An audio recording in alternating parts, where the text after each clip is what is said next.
Na društvenim mrežama postale su viralne fotografije jednog ruskog mačora teškog neverovatnih 12,5 kg, koga često čak i mešaju sa psom, a njegova vlasnica tvrdi da će nastaviti sa rastom.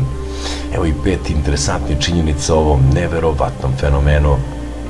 Naime, Ruskinja Julija Minina, kada se odlučila da nabavi mačku, nije uopšte imala pojma da će njen Kefi od mačeta da izraste u najveću mačku na svetu. Ona se odlučila da sa suprugom i decom nabavi mače kako bi im život u kući bio zabavniji. Nikada pre nismo imali mačke, listali smo oglase najbliže uzgajavačnice i slučajno ugledali malog belog mačora i on je bio tada jedini u leglu. Odmah sam se zaljubila, kaže vlasnica ove neverovatne životinje. Kada je otišla po mačka, ostala je razočarana jer kaže da je na fotografiji delovao lepše. Niko nije mislio da će tako ružno pače da izraste u belo brdo krzna, otkriva ova dama.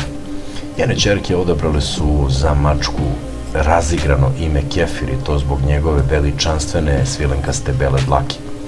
U početku je bio veoma mršav, ali nakon 4-5 meseci je bukvalno jeo sve i stalno se igrao sa vlasnicima i skakao po prozorskim daskama. Divovski mačak, za kojeg se veruje da je najveći na svetu, toliko je veliki da ga često na prvi pogled pobrkaju sa psom. Nakon 9 meseci čepurci na ušima i repu su se udvostručili, a do kraja prve godine Kefir je utrostručio težinu. Sada ima godinu i 10 meseci i težak je 12,5 kg. Mačak je rase Maine Coon, što je najveća vrsta domaćih mačaka. Što se tiče osobina, on je poput osobe veoma pametan, a Julija kaže da čak i sedi sa njima za stolom kada večeraju. Ima svoju stolicu pa im pravi društvo. Maine Coons, inače rasa, retko mjauče, ali Kefir ponekada tiho mjaukne. A što se tiče navika, voli da spava na Julijinim grudima, kako ona kaže, što je bilo normalno kad je bio mali, ali sada, kada joj iznenada legne na grudi noću, mora bukvalno da ga otera, objašnjava ova simpatična vlasnica.